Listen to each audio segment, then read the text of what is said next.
Hi guys, my name is Vikas. I'm a grateful recovering addict. I'd like to thank you, Wilvina and the Manhattans Public Information giving the opportunity to do this one. This is my first time, never done like this before. So I'm a little bit excited, a little bit nervous. Yeah, I've been doing since 2009 in Hong Kong and PI and HNI.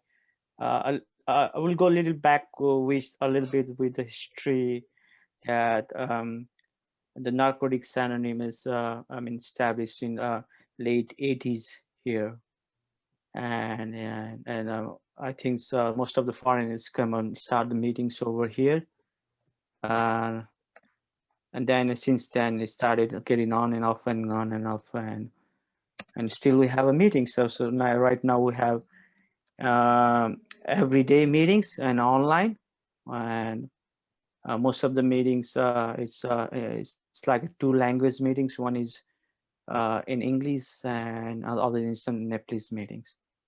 And yeah, and I think uh, PR and PI is, actively started in 2013. One of my friends, his name is Michael, started doing in 2013 over here, started doing PI. But it's very hard, to do the PI and HNI over here is because with the language barrier. Because people can't speak Cantonese and they didn't understand the English. So yeah, and lots of times in from 2000 to 17, we hire the other members from other fellowships and do a translation for us with the Chinese member, and it's very hard for me. And we did lost a PI in Macau too, because it's very hard to do it over here. We got a chance to do it here, and we went to the Macau and do an PI for the rehab facilitators peoples over there. So that was addicts, and we doing Nate and I go every one in a month and do the PI and sometimes HNI. So yeah, the main reasons over here is a language barrier to do. Though we have a Chinese literature pamphlet published in 2013 with the traditional Chinese pamphlet, but it's very hard. I know it's very hard to understand at that. How we carry the message. So in 2019, we started again the PR community, and and we did a first PI in I think in the beginning of COVID, I believe, in this uh, in organized, it's called a HK Impact, uh, who helped the homeless addicts.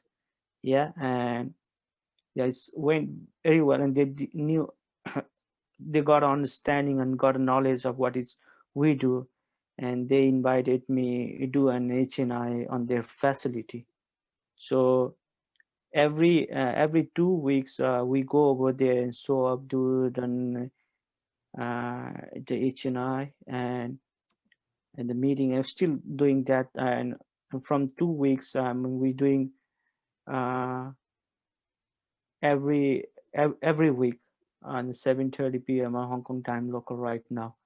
So mostly what we do is like uh, the meetings is like the way you do an HNI is like back in the prisons, but we do an HNI is like some of the halfway house maybe, and where the peoples come on and that places play the game and everything and doing the nature the meetings basically is the meetings, and sometimes we have speakers and and and the and and the panel member who didn't understand any in Cantonese speaking, and they don't understand the English, but the organization facilitates translates for us. and sometimes we are very fear and doubt that. um, I mean, they are doing right translation for us. We are not doubt about that. So yeah, and I mean, we are trying to get other places as like organization. It's very hard to get in the other ways. Lots of addicts in like a prisons or somewhere in the hospitals with the language barriers. So anyway, I mean, we just I mean, showing off, doing every week, and I'm trying to educate uh, the the the peoples who works with the addicts, because it's our duty and responsibility to do that one. So yeah, and I think when the COVID started, it's very hard for us to do it, the PI again, because with here the government restrictions. So it's very hard, and we stopped like around 3 months, maybe 3 or 4 months, and then again we'll back. So now still we got in contact, and we are very very very small uh, PR community, because it's a loss of service person. He's here unavailable, and it's very hard to find the service. But yeah, I'm trying to do our best. And I mean it's the same members. They want to be chairperson, same member with secretary. Sometimes they go over this. Do you understand what I mean to say? So yeah, it's very hard to do. And within the same person do an PI, and it's another the same person.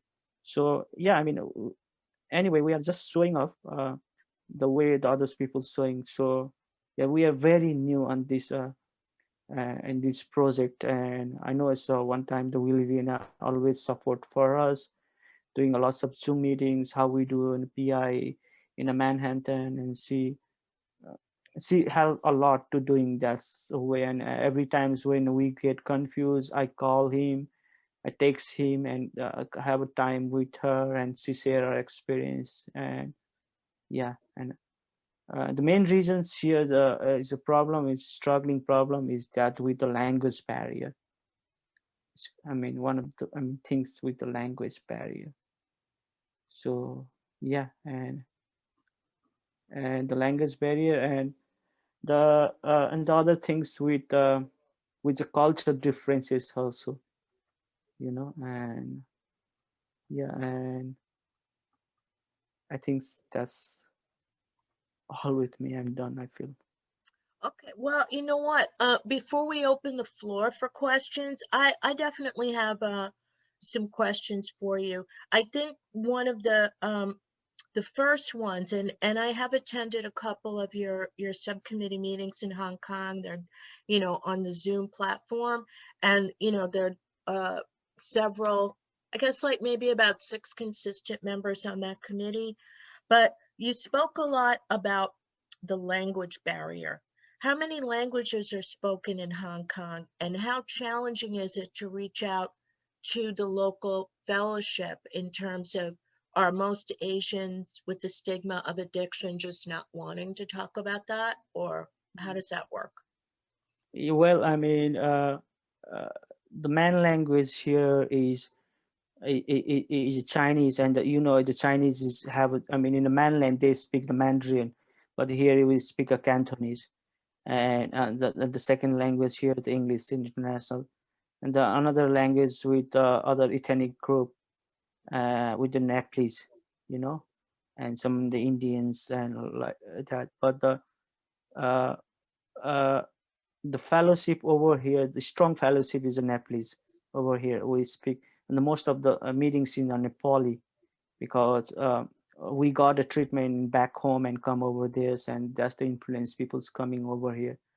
So yeah, I mean, basically the Chinese, and the English, and the Nepalese, and other few languages over here.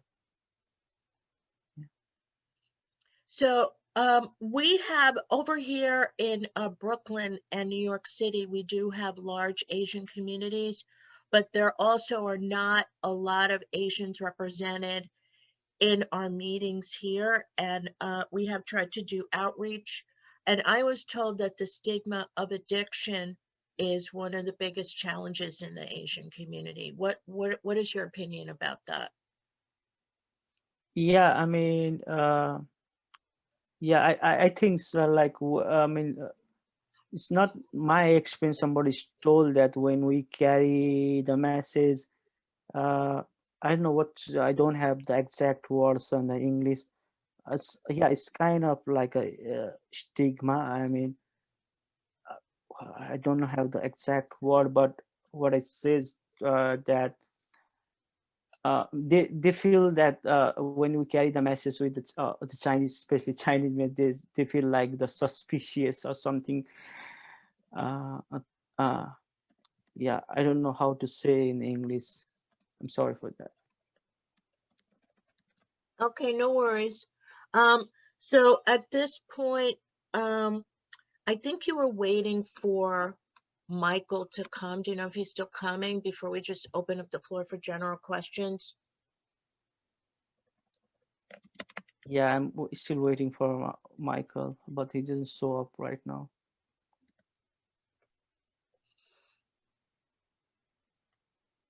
Okay. All right. So at this point, we can open up the floor for anyone that has general questions for Hong Kong um, public information, public relations. For those of you that just joined, Bikash is the vice chair of the Hong Kong Public Relations Committee. He's been vice chair since 2019, and Hong Kong PR has been in existence since 2013. So I think also just a recap of what was reported is that the biggest challenge that they have is translation and getting dual language speakers to come in to do presentations. And let me just ask, like, how many English language meetings are in existence in Hong Kong versus Cantonese meetings? Or Yeah, the English speaking meetings we have before, it's like on face to face. We have 3 meetings in a week and 5 meetings in a Nepalese speaking meetings. So, but since the COVID started, it's like it's easy to do on online meetings. So we have everyday meetings. So that there is a 3 meetings in English and a 5 meetings on a Nepalese speaking. We don't have the Chinese speaking meetings. okay. All right, Carmen. Carmen has a question. Hello, everybody. Good morning, and thank you all for your service. I have a question with regards to getting members to participate in the Public Relations Subcommittee. What have you guys done in your area in Hong Kong in the past to get members to join the Public Relations Subcommittee? And also, what do you plan on doing moving forward now that the pandemic is somewhat being, having our lives being restored back to normal? So thank you. Yeah. Thank you, Carmen. Yeah, since we started this committee, it's actually just encourage the members to involve in this place to the committee. I mean, it's like encouraging like individuals members, maybe in after meetings we'll do a one-to-one. What's the importance of a PI and PR, and it's important of the service we're doing from last 2 years. uh, and we started from with the subcommittee members with the 2 members. Now we have like around 5 to 6 members interested doing constantly. But as our problem is we have very less few members here in Hong Kong, around like, I mean, the clean addicts is like 40 members or 15 members. So it's very hard to get people to be in a service. And since this COVID started, actually we're planning to do the constants on the Zoom, but it doesn't work out. But now is the government restriction is now a little bit free, and then we are doing frequently going to do in the meetings, not like in PI, we're doing more in HNI. Thank you. I appreciate it. Again, thank you for your service. Thanks for your question, Carmen. Simon has a question for you. Yeah, I do. Hi, everyone. My name's Simon. I'm an addict from the UK. Good to see you, Bkash. Thanks for your service, man. Always a privilege to share a platform with you. And it reminds me just how lucky I am to be born, A, in the Northern Hemisphere, B, in an English-speaking country, C, being able to read. You know, I visited Hong Kong when I was traveling. It would have been in the mid-90s. And I was just passing through, and I found there was an NA meeting there, and I went along, and it was full of Americans complaining they'd left, expats complaining they'd left their dogs at home and their Harleys back in the States. And it was an American meeting entirely. And there was a guy there called Tom, who was then the treasurer of the World Board. He was posted there for his work. And he turned up at the same meeting, and he said, "Why have you not got literature here?" And they said, "Well, there's nothing in local languages." And the next week, that Chinese IP that you mentioned was on the table. And I think that what it says to me is that partly this is language, and NA is only accessible if it's available in a language that you speak. It tends to spread around the world, first to wealthy people in communities, because they're the ones who've been educated and learned English, traveled abroad. Working its way down through the demographics into local communities is much harder. And so I was there over 20 years ago, and there's still not a meeting for the indigenous community. And it's really, this stuff is really a struggle. That's absolutely not a criticism at all. And I think what's interesting is how NA grows due to very specific combination of need and opportunity. So there's lots of Nepalis there. So there are Nepali meetings. It's really difficult socially for people who live in Hong Kong to say, "I have a problem with drugs." So there aren't meetings for local people. This is I've done a lot of traveling in around NA. I've been to 65 countries, and a good number of those that have got NA have exactly this as an issue. And that's why I donate a lot of money to NAWS, because I think translations are a huge part of what we do.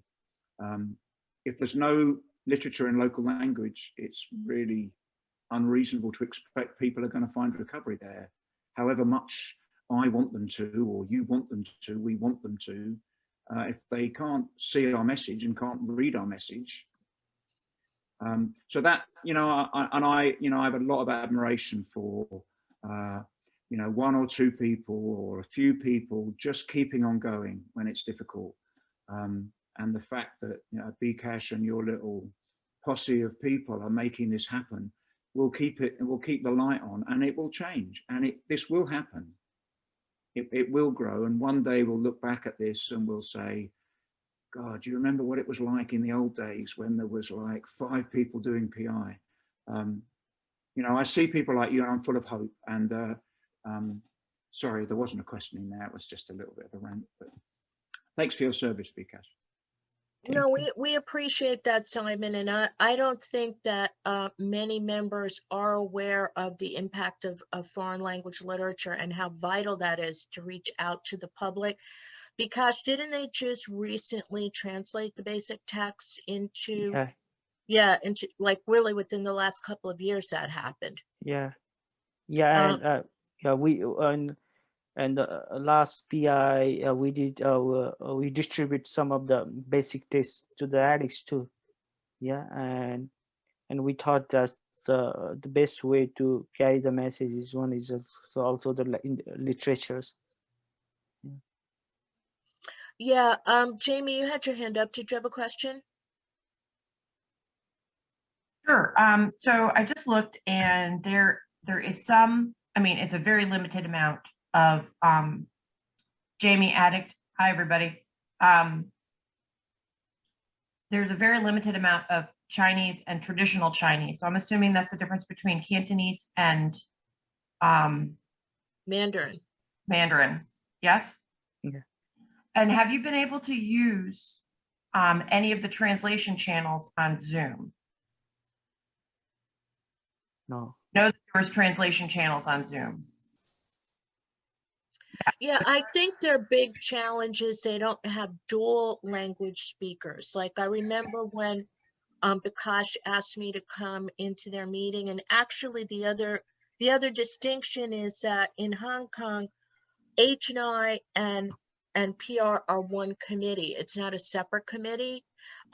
So they really just focus primarily on going into detoxes as part of their PR service. But I'm also wondering, are most of the detoxes government run or private run? Yeah, I think so. Most of the detox is, I think, with the government over here, with the government, and the one we are doing here is not a detox centers.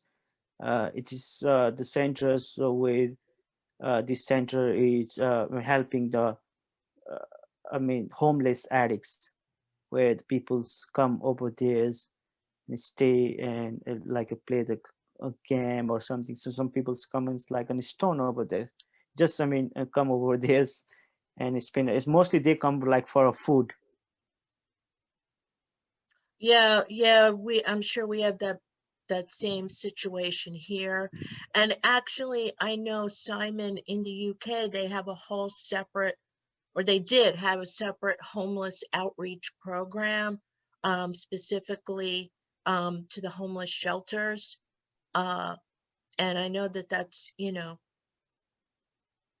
That's what you're referring to is a partnership we have with a charitable organization called Crisis. And that really is during the Christmas period. So we run a mutually beneficial partnership with Crisis, where we will send members who volunteer to the shelters that they set up specifically during the month of December. And we'll run meetings in those venues. And often the members will also volunteer in the same venues, helping to supply food and stuff like that. But that's quite a limited event. And it's for the month of December. And I think that there's a kind of parallel issue that, until there's infrastructure, the government's not going to be that interested in allowing NA in. I mean, part of the reason for that is that when we go into a venue and speak to potential members, we're making a kind of implied promise that we have services for them. We have meetings for them to go to, literature for them to read. So we need to run alongside actually having those things. And just doing PI and going in and saying, yeah, it's great, let's, come to NA, when there's no NA for them to come to. And that's certainly something that happened, very early on in the UK, in the early 80s. And I think that, so we need to balance the promises we make with the delivery that we can offer. And that's why this kind of works in God's time rather than in our time. However much we want, however great our desire is, we need to pragmatically produce collateral, literature, translations, physical copy to hand people or for them to read. I think the audio books are really exciting. Basic text in audio form. That's really, my wife is a Polish delegate sitting downstairs in another room, and they're planning to do an audio version in Polish in the next few weeks. Wow. So the potential for that kind of stuff is huge. So once there is literature, making it available in audio form, which it looks like NORs are going to support, means that IPs can go online to stream straight away.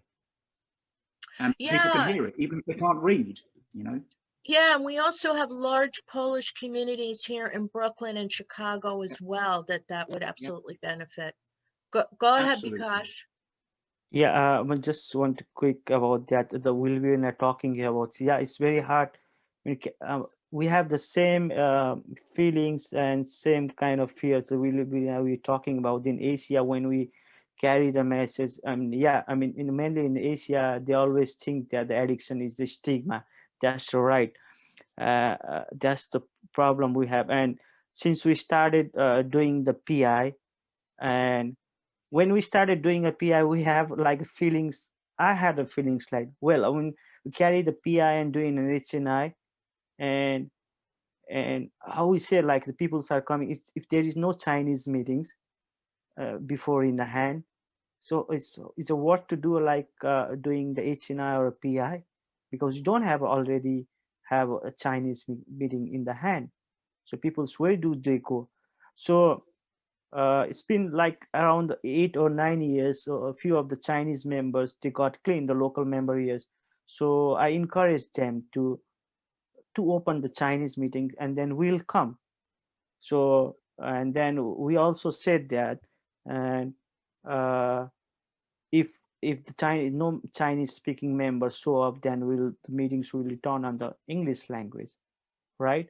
So right now I'm sharing this against with some of the members. Right now I have seen few of the Cantonese speaking members in our meeting. I encourage them, let's open the Chinese speaking meetings. So if nobody shows, the Chinese members no show on the meetings, we turn on the English speaking. At least we have the meetings in the Friday, because we don't have a meeting on the Friday.